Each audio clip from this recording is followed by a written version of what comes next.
Hi guys, my name is Charlotte WENNA Bustamante, your student nurse for today. So for today's video, we're going to do the establishing and maintaining the sterile field and also the perineal care sa mga ready for the delivery. First procedures, we're going to do the establishing and maintaining the sterile field. So the purpose of this is to ensure that the sterile items remain sterile.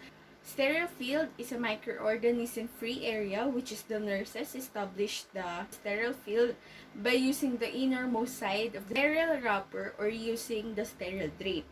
First procedure is we need to clean our mayo stand or our area.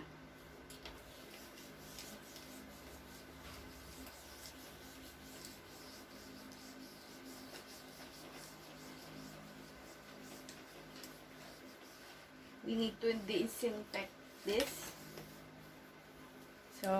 And discard. So, next is we need to assemble our equipment.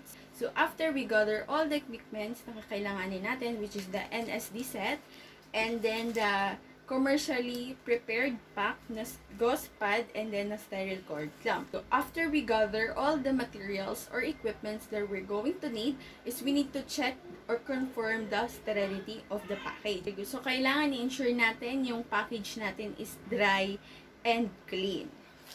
So, ito yung NSD set natin, which is na-autoclave siya nung March 20, 2022, which is today. May initial ng nurse kung sino ang nag-autoclave. So, as you can see, it is already sterile, yung mga nasa loob niya, kasi may indicator na black, may black line or black marker na nasa NSD set natin. So, we need to check the expiration date and yung sterility niya, kung may naka-open ba sa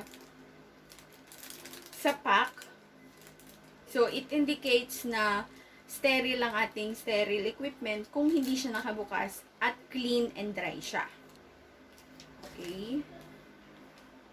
Expiration date. So, i-check po natin yung gilid-gilid kung naka-open ba. Okay. And kung malinis ba. At yung expiration date. Okay. If meron tayong kitang moist sa loob ng plastic wrap package or katulad ng mga gauze pad, ibig sabihin sila ay unsterile na and kailangan na po natin siyang i-discard. So, bago po natin i-open yung ating sterile equipments, we're going to perform hand hygiene and perform other infection control procedure. So, it limits yung pag-transfer natin ng bacteria or ng contamination sa ating sterile field.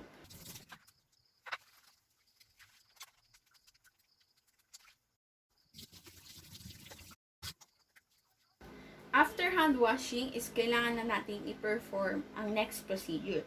So for the next procedure is we're going to open our sterile equipment using the variation of to open rack package on a surface. Kailangan na natin i-open yung ating sterile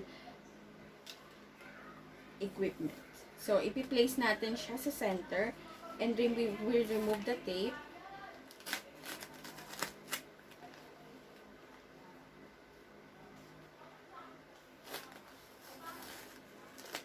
And we discard it.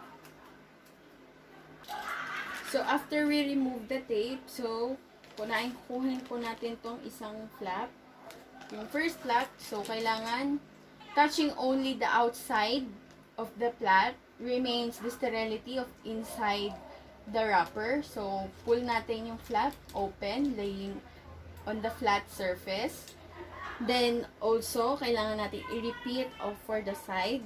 So, yung first side, so, kailangan, we need to use both hands to avoid reaching yung over sterile contents. Okay. So, ibaback lang natin. After ng magkabilang side is we need to pull the fourth flap toward you by grasping yung corner that is turned down. So, make sure na yung flap natin hindi matatouch yung any object. Okay. Okay.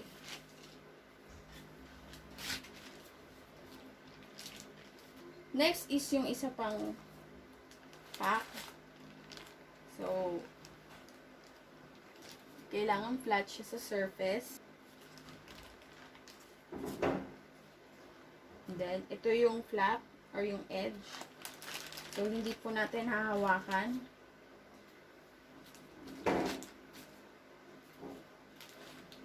Next is yung fork flap natin.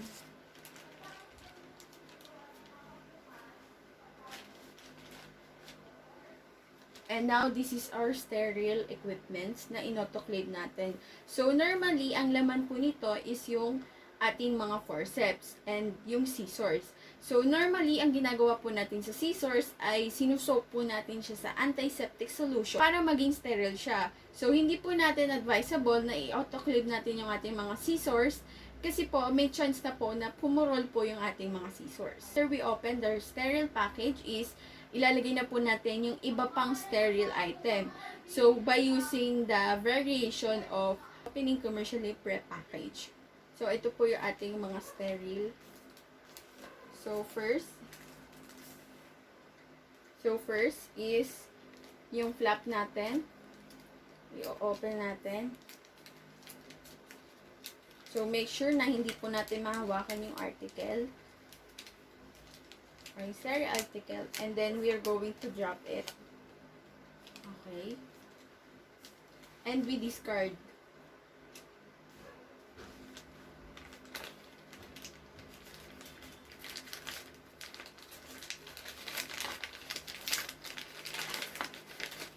Next. So, ayan. And also, we discard it. So, and then last is our sterile cord clamp. So, make sure na hindi po natin mahawakan yung ating cord clamp. And we discard it. So, after po natin malagay lahat yung mga iba pang sterile equipment, is gagamit na po tayo ng sterile forceps to lift or to transfer po yung mga ating sterile supplies sa ating sterile field. Usually po, yung ating mga forceps is ginagamit po natin to move po yung ating sterile supplies from one place to another. So, this is our sterile forceps na na-autoclave na po siya. And then, i-open po natin siya. So, again, by using the variation of opening wrap package while holding it. So, ito po yung first flap. Then, ilalagay po natin siya dito sa ating thumb. Okay, next is the second flap.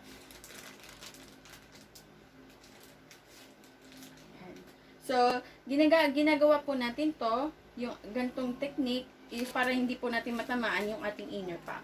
Next is the last flap or yung fourth flap.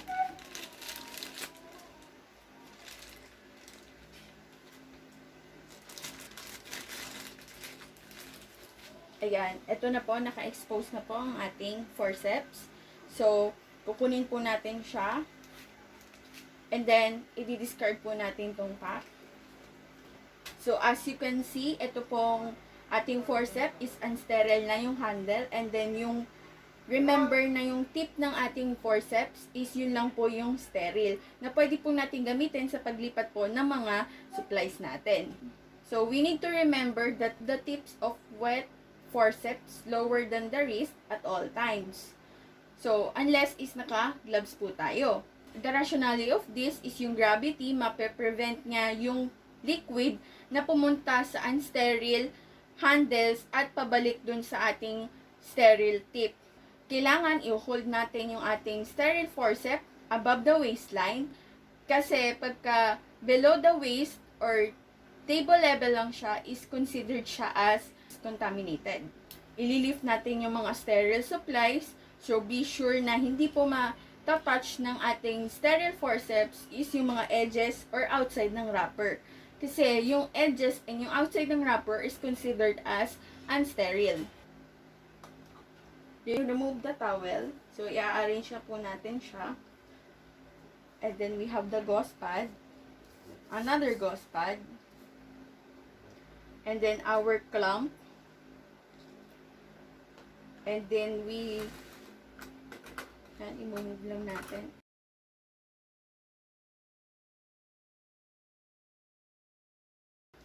And meron po tayong mga iba't ibang scissor. So, remember po na yung ating tips ng ating forceps is kailangan nakababa.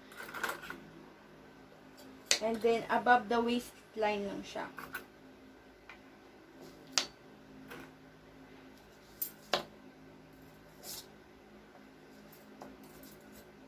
Okay, and meron po tayong mga iba't ibang tongues. And now, ready na po tayo sa pag-assist ng ating normal spontaneous delivery. And let's proceed to our perineal care. After ma-arrange na po natin lahat yung ating mga supplies or yung sterile supplies is yung itong sterile forceps natin. Kung matatandaan po natin yung ating handle lang yung unsterile and then yung tip is the sterile. So, we have to place our forceps dito sa may edge ng ating sterile field. Dapat yung ating tip na sterile or yung ating tip forceps is kailangan pasok siya sa ating sterile field. And then yung handle is nakalabas siya dun sa sterile field. So, ganyan. Okay. After that is we need to check the room temperature. So, usually po, ang temperature po ng ating room is 25 to 28 degrees Celsius. And after that is ready na po tayo mag-assist sa ating normal spontaneous delivery. And now, let's proceed to our perineal care. The next part of our return demonstration, we're going to do the providing the perineal care for a woman before birth. So, ginagawa po natin to ensure na before delivery of our mother is kailangan naka-prepare na or naka-skin prep na yung ating patient to avoid yung infection while delivering. So, first, isihanda po natin yung ating equipment. So, we're going to need the clean gloves and sterile gloves, a sterile 2 canister or 2 basin, a pitcher with warm water, our cotton balls or cherry balls, we have a moisture proof pad or yung bed linen, and we have the solution which is the 7.5 solution betadine feminine wash, and also we have betadine 10% solution for the final coating. We're going to use a sterile forceps when needed, the gauze pad para ma-dry natin yung ating patient's vagina. Also, we're going to use the cup and apron. Next procedure, again, we're going to check yung mga dates ng ating mga sterile equipment and kung yung dry and clean ba yung ating sterile equipment. So, we check for the expiration date. Okay. Again, our gauze pad, clean and not open. Okay. Okay. Our feminine wash. Okay. And at final coating of our betadine. Okay, expiration date. Perineal care ay ginagawa po natin sa ating pregnant woman before the delivery in preparing po sa pagtablas ni baby. It also prevents any infection during the childbirth and prepare as aseptic as the area as possible since delivery is a sterile procedure. It involves washing the external genitalia with soap and water. Procedure, we're going to perform hand hygiene and observe other appropriate infection control.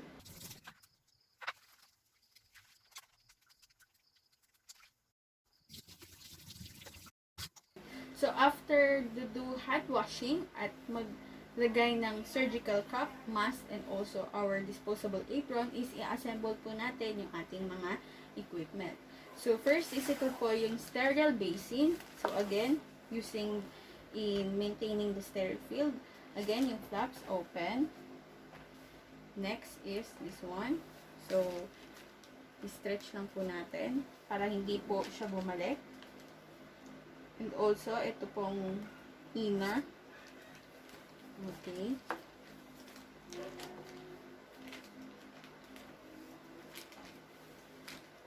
Again, the inner part. And then next is, okay. Okay, the next is yung the third flap. And lastly is the fourth flap.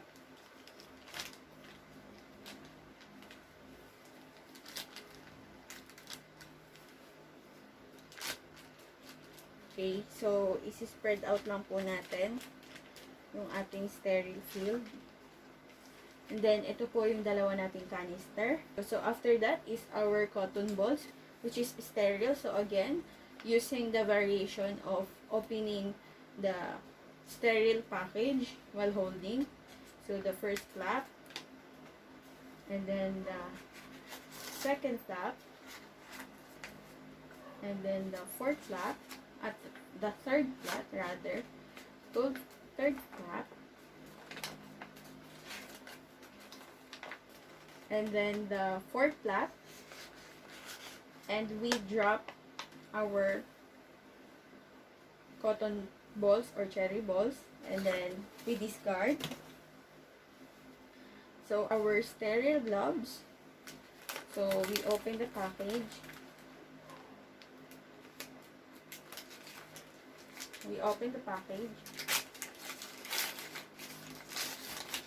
and then we drop it in the sterile field. Okay. So, and we discard it. Next is the gauze pad.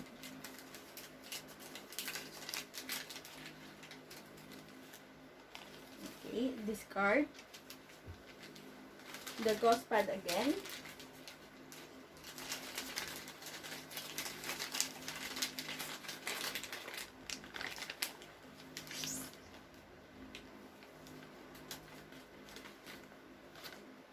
Okay, discard. And again, our sterile forceps.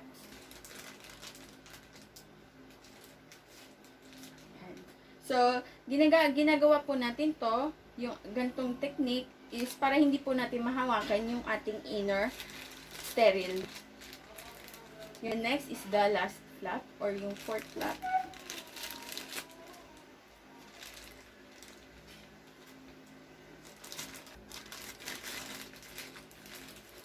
Ayan, ito na po, naka-expose na po ang ating forceps. So, kukunin po natin siya. I-arrange po natin yung ating sterile field at yung mga equipments. Okay.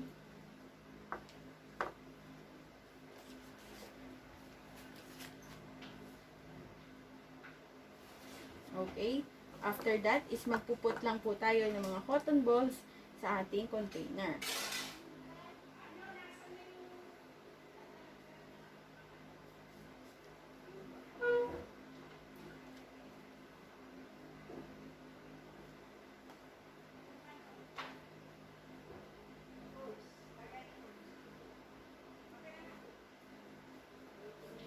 Okay. And then, using our betadine with 75% solution, feminine wash, and also our betadine. So, ipuput po natin yung ating betadine solution for our first coating. Is isusok po natin yung ating sterile cotton balls.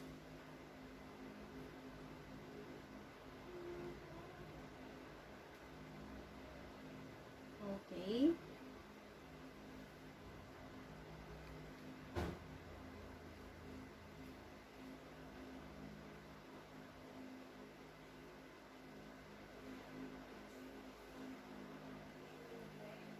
The next is yung ating betadine 10% solution.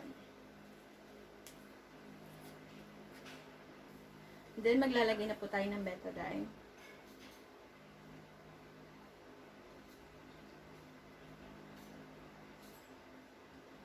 Okay. Then, hayaan lang po natin siyang ma-soak yung ating mga cotton balls.